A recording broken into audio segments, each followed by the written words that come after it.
In this video, we will talk about copy trading. Alamin natin yung mga misconception ng mga newbies dito. Sasabihin ko din sa inyo yung mga common style na ginagawa ng mga copy traders para mapataas ang win rate nila. Also, yung position sizing, kailangan nyo din maunawaan yon. Normally kasi ng mga nagka-copy trades, mga newbies. So expected na natin na wala silang idea sa risk management or position sizing. Kasi hindi naman sila nagte-trade.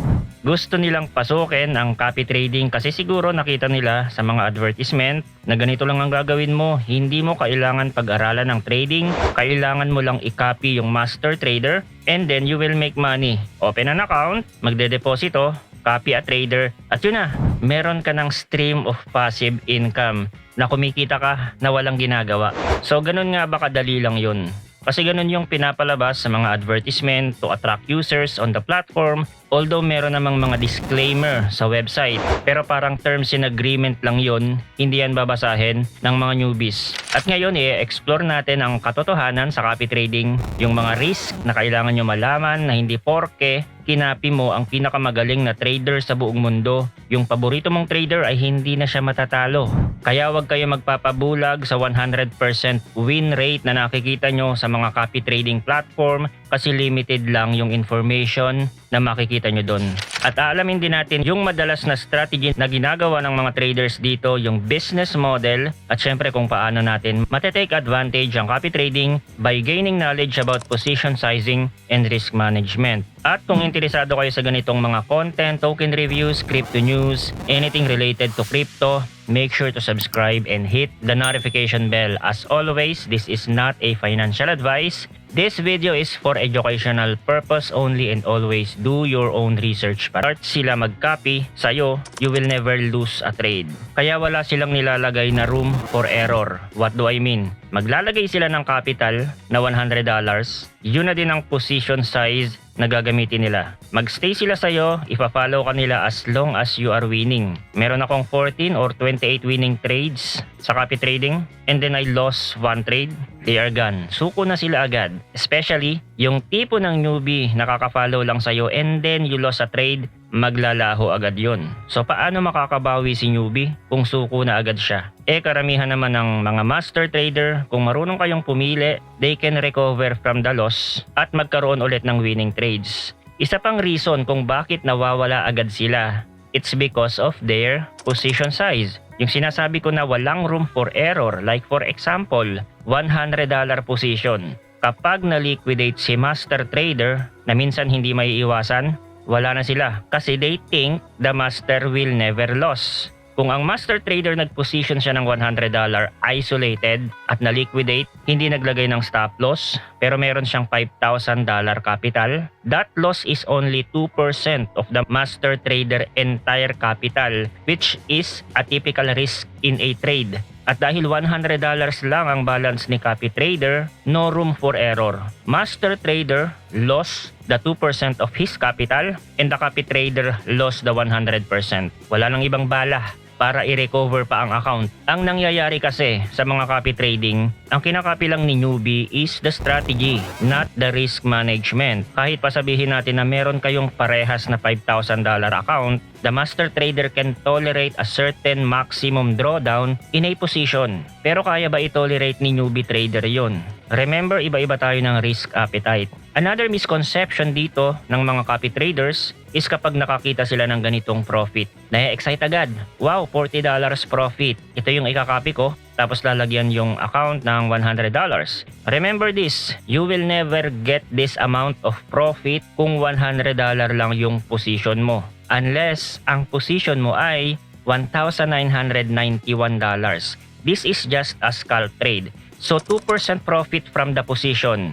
At ikaw na copy trader, $100 lang ang position mo, then you will get $2 return.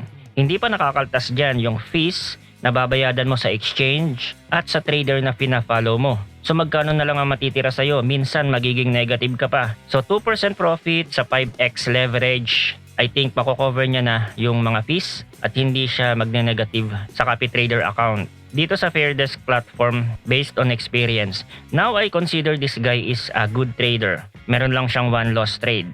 Kasi kahit sabihin natin na scalp trade yung strategy na inimplement, kailangan mo ng precise timing para yung trade pumabor sa'yo. Hindi siya madaling magagawa ng newbie trader kasi it's a combination of discipline and strategy.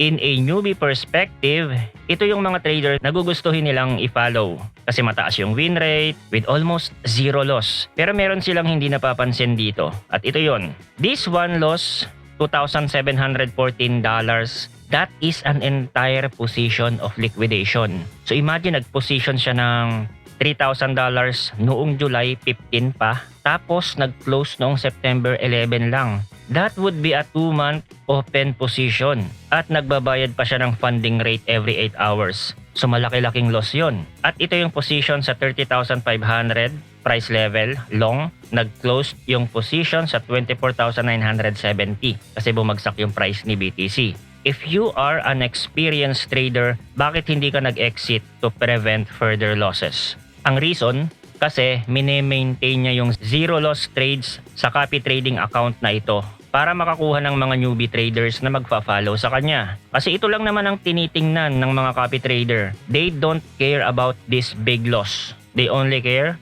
about the win rate. And that is applicable in any copy trading platform. Kahit Bybit pa yan or BitGet, it's the same model. The customer is looking for a high win rate at kailangan nila i-provide yun. Ang mga copy master trader ay nagfo-focus lang sa high win rate. Kasi nga, kung 40% win rate ka dito, stop out ka palagi, then walang magfa-follow sa'yo at wala kang kikitain sa commission. Ang gusto ng trading platform ay makakuha ng mga customer na magte-trade at gagamit ng exchange, and that's how they make money. Remember, this is a business. Ang mga master trader naman, they need to have a high win rate to attract users. So ang ginagawa nila, katulad ng example natin dito, si Expert Student Class. Hindi ko siya kilala, nakita ko lang dito. No stop loss and wait for liquidation level to be hit. Kaya nga mababa yung leverage niya. Karamihan ng mga copy trader, ganito yung style para mapataas yung win rate kasi sa scalping lang naman uubra yun. At bakit sa tingin nyo ang isang tao magpapatalo ng ganito kalaking halaga? Maybe this person has a huge amount of capital, we don't know, or this is a funded account from the exchange. Wala namang masama sa funded account kasi ginagawa din yan sa traditional market. Yung mga prop firm, binibigyan ng funds yung isang trader tapos may percentage na makukuha lang si trader kapag nag-profits. Pero literally, hindi sa kanila yung account. Taga-trade lang sila and they make money on commission. Same idea here sa mga copy trading platform, meron ding funded account na pinoprovide sa mga trader na papasa sa kanilang screening. Then magpo-provide sila ng funds at ang kikitain ni trader ay yung commission. So disclaimer, yung ginagamit ko sa copy trading is a funded account. So bago kayo mag-copy sa akin, sinasabi ko na sa inyo na I only make money sa commission kapag nanalo tayo sa trade. Kapag natalo, nga. Is there a possibility na masunog ko ang account na ito sa copy trade? Yes. Although, mas disiplinado ako dito. Makikita nyo naman sa stats, wala tayong 3 straight losses, wala tayong big losses katulad ng in-example natin kanina. Pero kung magka-copy kayo sa akin at nag-e-expect na puro panalo at walang talo, then sa iba na lang kayo mag-copy. At ito pa, based on my observation, iilan lang sa mga master trader sa kahit anong crypto trading platform, forex or crypto, kahit ano pa yan, ang funds na gamit nila ay sarili nila. Karamihan funded account. Pero it doesn't matter, kahit funded pa yan or own account, dalawa lang ang pwedeng maging resulta ng mga trades, panalo at talo. Okay? Kaya kung mapapansin nyo, yung ibang trader dito, hindi lang dito sa Fairdesk, sa lahat ng exchange na may copy trading features, I'm speaking in general, kasi tiningnan ko din yung ibang mga exchange sa Bybit, sa BitGet or BingX, they have the same model or style. Ang mga master trader, nag-open sila ng maraming position, ng sabay-sabay sa isang price level lang. Katulad nitong isang trader na ito, si Ying Yang Wolf, ang dami niyang trade, 2,000 plus. Tapos yung loss niya is 38 lang. That is a good stat. So kaya dumami yung trade niya, mga 30 position sa isang particular na level, mag-open siya doon ng 30 long position, then konting scalp, meron ka ng 30 winning trades. while literally it is considered only one trade. Pero kumita siya ng maraming commission. Hindi nyo ako makikita mag-trade ng ganito kasi kapag natalo ka naman sa technique na yan, 30 loss ka din. So wag na lang. Kung mapapansin nyo, ang liliit lang ng profits.